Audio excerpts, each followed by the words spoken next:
Right, it's a pleasure to be up here again and genuinely to talk to you today.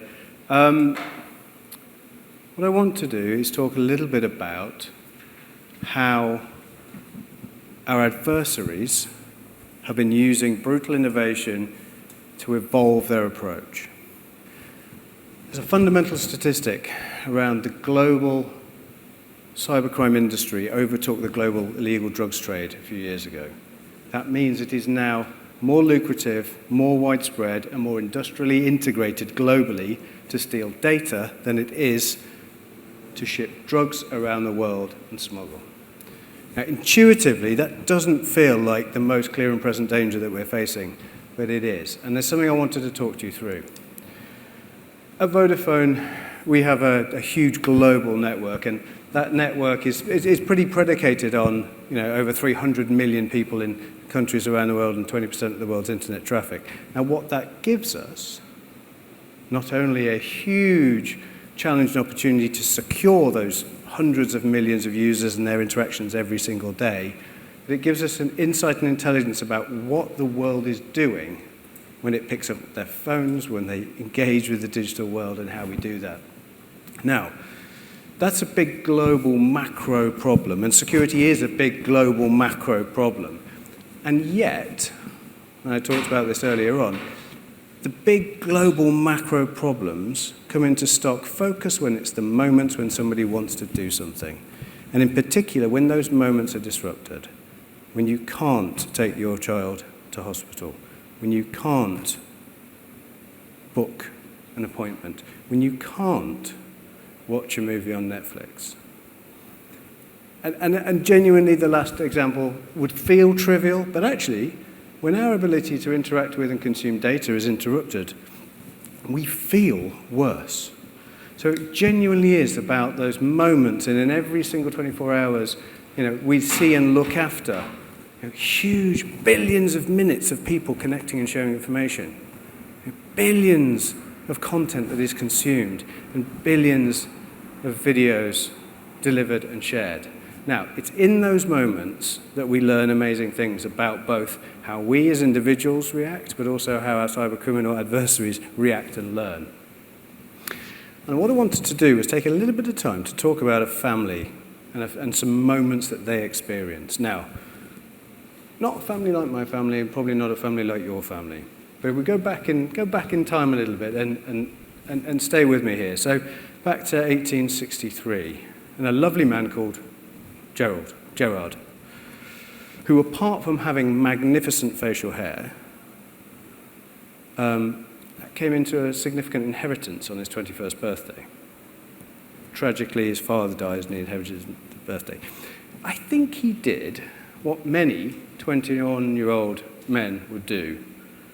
He thought, what shall I do with this money? And he bought a brewery. Now, he had to convince his mother that he wanted to do this because he was still underage at the time and couldn't access the estate. So he said to his mum, the bequest that my father has given me for my future, I would like to spend it by buying a brewery. And she said yes. My mum wouldn't have said yes to me. I suspect that conversation would have been a little bit shorter than Gerard's was. Albeit, he then completely saw a gap in the market and revolutionized how beer was produced, and went on to find his last name was Heineken, and found one of the world's largest drinks and beer producers in the world. About 23 billion euros of revenue, and every second of the day, I am reliably informed, 250 bottles of Heineken are drunk. I'm not responsible for all of those. Now, it's very hot in here. I suspect if we all did a few, we could try and get to that record. It started a family global dynasty around brewing, winning awards, and actually changing how we consume. Lager wasn't produced before that point. It was all ale and different things. In 1983, his great-grandson, Freddie, was chairman and CEO of the company. On the 9th of November, 1983, Freddie and his driver, Ab, were kidnapped at gunpoint and held for 3 weeks. The world's largest ransom ever paid was paid. 35 million Dutch guilders. It approximates to about 50 or 60 million pounds or dollars today. That was a moment for the Heineken family. That was hugely disruptive. And let me take you through what happened. So on the 9th of November, this is the gang from the film that was made about it. I suggest you don't watch the film, but you read the book and you go into some of the details. But these guys spent 2 years researching the richest individuals within Holland. They identified the CEO of Ahold, the CEO of Philips, and they had identified Freddie as both the richest but also the most accessible. They spent 2 years researching. And what they wanted to do, these guys were small town criminals. They wanted a life-changing amount of money. They wanted to exit. They wanted the big payday. So they thought, we've got to go big, and so they did. They tried to abduct Freddie twice at his home. And they finally got him as he was leaving the Heineken offices, and they took him and Ab, and they took them and they kept them in cells that they built in the back of that small white building on the bottom left-hand side of the screen. They spent 200,000 of their own money buying cars, typewriters. They built the false wall. They had 2 soundproof cells. They took all their clothes off them and everything else, and they put them in the cells, and they held them for 3 weeks. Later in interviews, Freddie talked about how he'd been tortured during that time, and the journalist had said, Freddie, what did they do? Apart from being kept chained up, he said, they made me drink Carlsberg. And he was making light of the fact that actually that was a hugely traumatic event, and he was unable, when he finally got out, to walk down the streets in his hometown. He always carried bodyguards with him. He couldn't sit in a cafe, and actually his life was irrecoverably changed. What the gang were able to do was to use all of those 2 years of planning and investment and take Freddie and Abe and keep them for 3 weeks. The ransom was paid. The police were unable to find where they were, and they were kept a matter of miles from Freddie's home, just in the port in Amsterdam. The gang had used and bought German typewriters and cars and communicated with the police through a series of newspaper adverts and recorded phone messages. That's the proof of life photo that was sent to Freddie with that day's newspaper. He looks less happy than in the previous photo. So after all of this, and then 3 weeks went by, and I must confess, if my family took 3 weeks to pay my ransom, I would have a conversation with them as well. Now, mind you, I'm not sure I would be worth £60 million, so maybe it would take them a while to, but the Heineken family probably just had that down the back of the sofa. So they paid the money, and as you know, or as we've all seen from Hollywood movies, the moment of the hostage exchange is the trickiest bit of the process. I mean, obviously, taking the hostage in the first place, but, that's a surprise. It's always but at the moment, you stand on 2 ends of a bridge, and you slowly, one person holding a bag of cash, the other person holding a hostage, and you stand in the middle and slide the bag across and try to escape. Now, the gang had seen the same films, right? And they knew this was going to be a really fraught moment.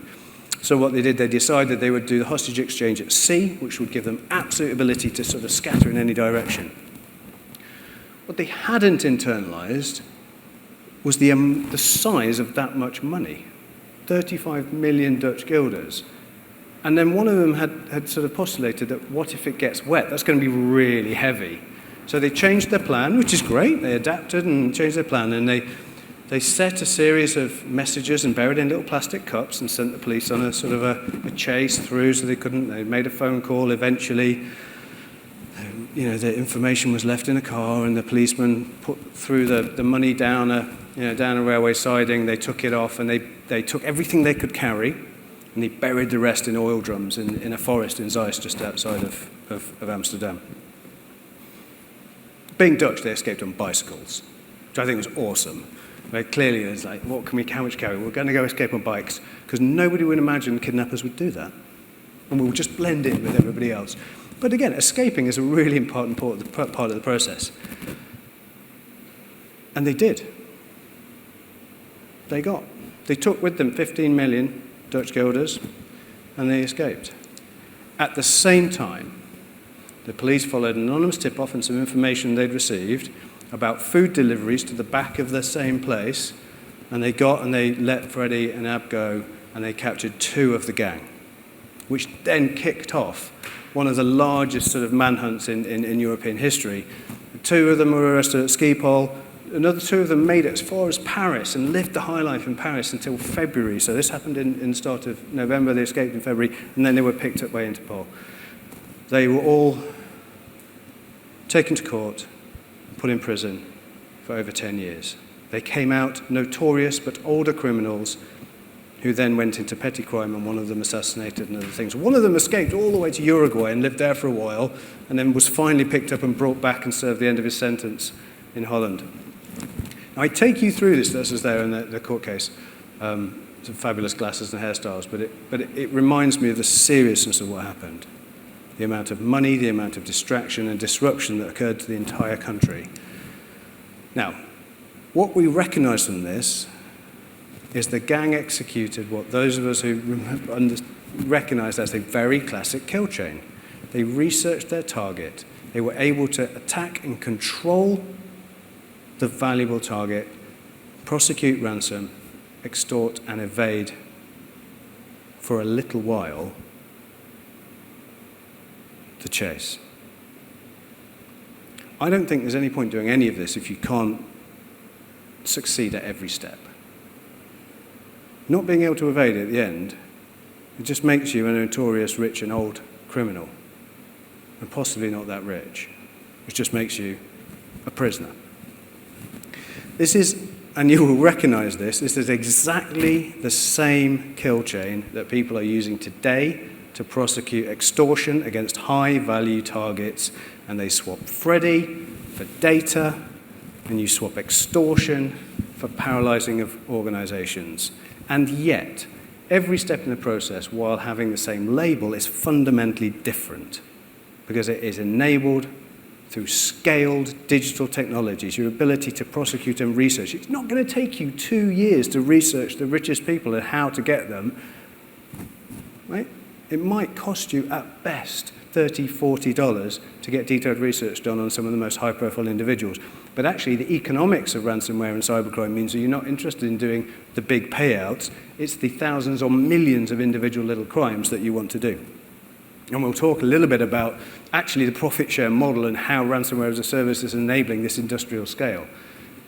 And you don't need to try and snatch somebody from outside their home as they get into their car or wait for them at their place of work, because you can just send emails. Hundreds of thousands of emails every single minute of the day. And the latest sort of information we have is that there was an uptick in ransomware attacks by 31% in the last quarter, and 11 ransomware attacks every second across Europe. So you can attack, and we all know using whichever kit you want to use, you can control that data, you can deny that data's use, and you can exfiltrate it. And Bitcoin gives us a beautifully engineered ability to commit ransom. You don't have to stand on either side of a bridge and walk across to swap the data. You can just send a key and take the Bitcoin transaction anonymously, completely enabled. And evasion isn't an issue because nobody knows who you are and there's no attribution. So it's the same kill chain steps, but with wildly different enabling technologies and an approach. And what we have to learn, both as society and individuals and law enforcement, is we don't have to protect anymore against those big showpiece, events and kidnaps like Freddie did.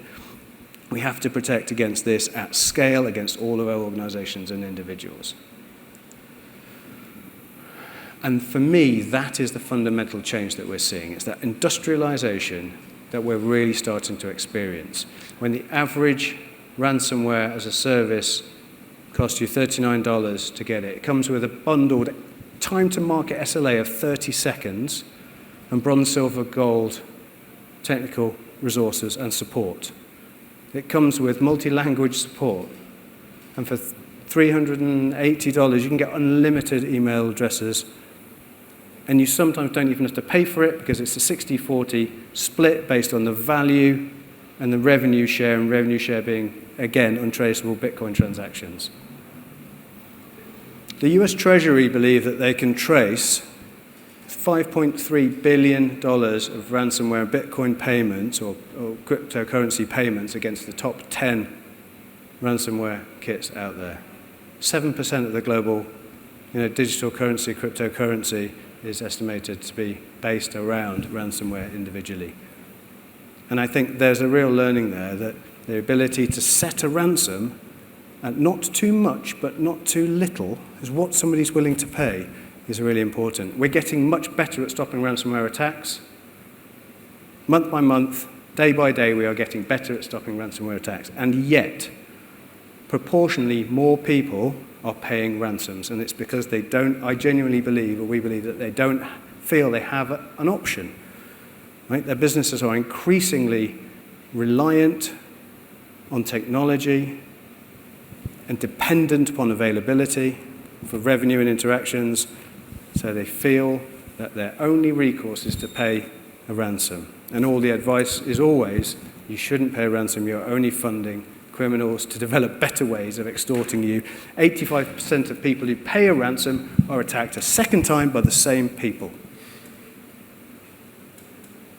It is exactly like giving somebody on the street your keys and wondering why you lost things out of your home.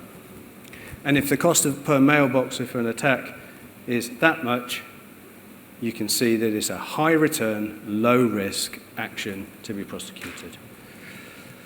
We talked a little bit about, actually, the playing field. The world is not full of Freddie Heinekens, but the world is full of people now using technology every second of the day and relying on it.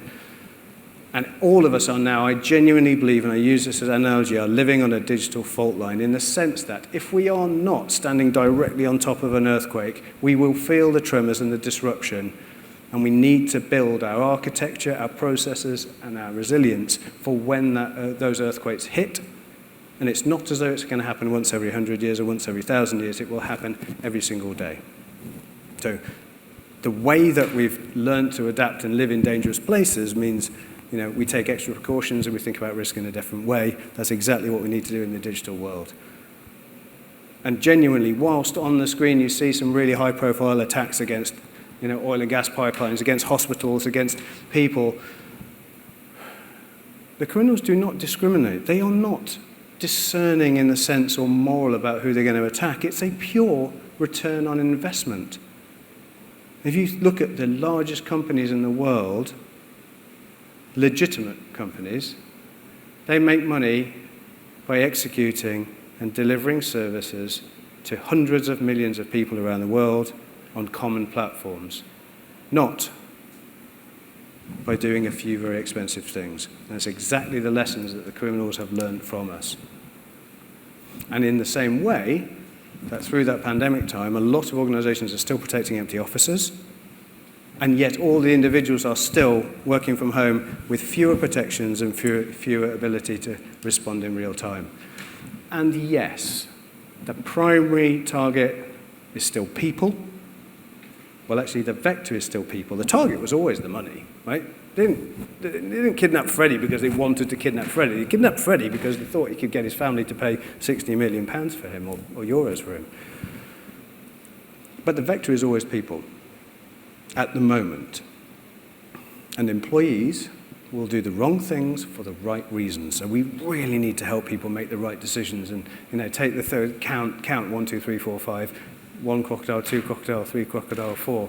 Or, as I always say, we train children to stand on the road and before they cross the road, stop, look, and listen. If we all did that before we crossed the digital road, we will be immeasurably better and safer. And yet, whilst we all sat at home and advanced our technology adoption, that increase in ransomware attacks and increase in cyber attacks means that we continue to face an asymmetrical landscape where we are being attacked and prosecuted more often. And the fundamental thing is we have practiced for years how to respond to incidents in an office, in a gold command room, by putting people together, being able to get hold of servers and assets and understand forensics. But actually what we're increasingly doing is having to do those same instant response processes for distributed organizations where we probably don't have necessarily a secure connection or devices we can trust. I think increasingly we're now understanding how to run instant response in a hybrid world, but for a long time people had no way to run an instant response in a lockdown world. And that was I think for me that was a real eye-opener that says we need to respond in very different ways. And actually the scale of what's happening means we can't fly a team in every single time to look at and go through root cause analysis and forensics. That's just not going to be possible. So we need to do this at high, it's like having a fire station at the end of every road. We know that's just not possible. We need to think of better ways of triaging and understanding criticality of events and then applying those resources in the best way. And as I say, it comes down to, and I genuinely believe the reason why more people are paying ransom is because they don't believe or don't feel they have another option. And that means we're failing them. We're not giving them the tools, the education, or even the numbers to call. How many people, if they had their television stolen out of their home and somebody said there's a man in the cafe or in the pub at the end of the road, if you go down there and give him £100, you can get your TV back. How many people would do that? No, nobody would. Well, maybe some people would. But not as many people as pay a ransom for their data. And that's because they don't believe there's a fallback. And they certainly, are happy to engage. And some of the previous speakers talked about how we are engaging and negotiating the ransom down. I think you're sort of missing the point. You're being extorted and held ransom for something. And it's not just that single ransom. As I said, people will get attacked again and again and again. 65% of people don't get all their data back anyway. There's double and triple extortion in terms of the fact they will not only, deny you use of your data, but take it and fence it and gain value themselves, and then extortion about the leaking of sensitive information. So the extortion will just continue and continue, and I genuinely believe that. What I find fascinating above all is that the mean time to recovery for a ransomware attack is 21 days. It's exactly the same time that Freddie was held hostage. 3 weeks. I do not believe that Heineken stopped making beer or operating their breweries or their global supply chain while he was held hostage. I fundamentally do believe that most organizations today will stop if you hold their data hostage for 21 days. And that's the difference. And how many of us think that 21 days, which is a working month, it is okay to stop our businesses or our lives? It's not. So we need to work really carefully on that. And we can, and we do, and we know how to do it. And there are 3 things I would sort of guide us to think about. First is protect your digital footprint, but that means understanding it. That is all the people, places, and things that you have connected and enabled. It is the devices and the data. But really, really, really focus on the people that use those things. Give them the tools, the education, and the training to understand and know how to sound an alarm, how to understand, how to stop, look, and listen when something not quite right happens.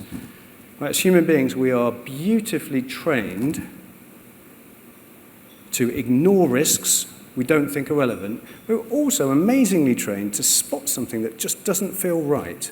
Right? Our intuition is great.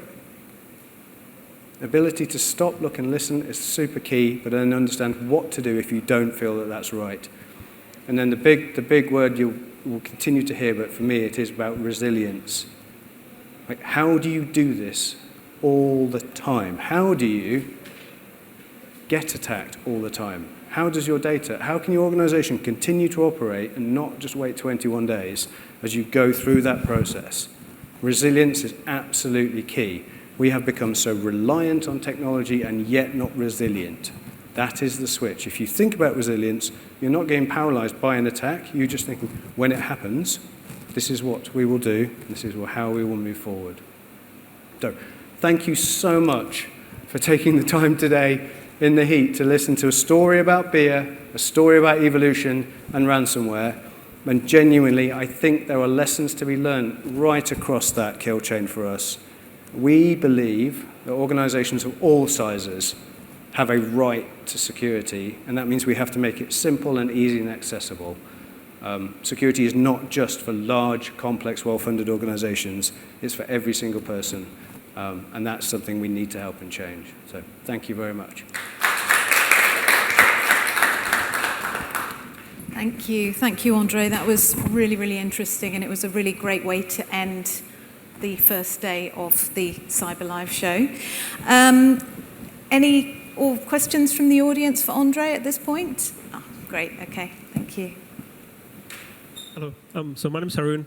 I work with Promontory, and we do temporal graph analytics. So you made a number of assumptions. You said Bitcoin transactions are fully anonymous when they are not. You can't track many of them. Most people do track them to exchanges because that's how you get money out. But one thing you didn't mention was what are you doing? Or what are you doing at Vodafone to protect your customers from getting ransomware or attacked? Well, if we think about the sort of the vast array, so we clearly see and track and control a global network for over 300 million people in 200% of the world. So we take very, very seriously the integrity and security and trust of that global network. Right? It's something we all relied on over the pandemic. If we couldn't connect, it was just really awful. And we were able to do that. Secondly, at the end of every connection, there is a device and a person. So we place enhanced and additional controls around our devices, the people, and the connections. And then there's a whole set of security, incremental security services that we place around the monitoring of the traffic and the devices. And then when something occurs, we've got teams of instant responders, not just for large organizations, but even very small organizations that allow you, to take advantage of that. And then for individual people, we understand the reputation of different websites. We share that. It's built into the phones and the contracts that we offer. We have a huge amount of resources on something called VHub, which gives you best practice about what to look out for and how to respond in real time. Genuinely, we're trying to do everything we can, but there's a reciprocal agreement that an individual has to take that says, I recognize the risk and I can ask for help. Now, I can't stop people stepping into traffic, and neither can I stop people clicking on links. But I can tell them, right, use the crossing, wait until there's a lull in traffic, use this trusted site, use these tools and techniques. So I think we're trying to do everything we can. And for me, the trick is taking that big global network that we have and then helping individuals in those pinpoint moments when they don't know what to do or they don't know if a link is real. One of the other things we're able to do is take that behavior and analytics and spot patterns of fraud and behavior. So that if you receive a phishing attack or an SMS, we can understand that, link that to activity on a bank account or a transaction, and really help stop that before it even happens. But it's it's an ongoing battle, and it's a great question. Thank you. Yes. Anyone else? Any more questions? Okay, I think that wraps up that session today. Cool. Thank you so much, Andrzej. That was absolutely fantastic. Thank you.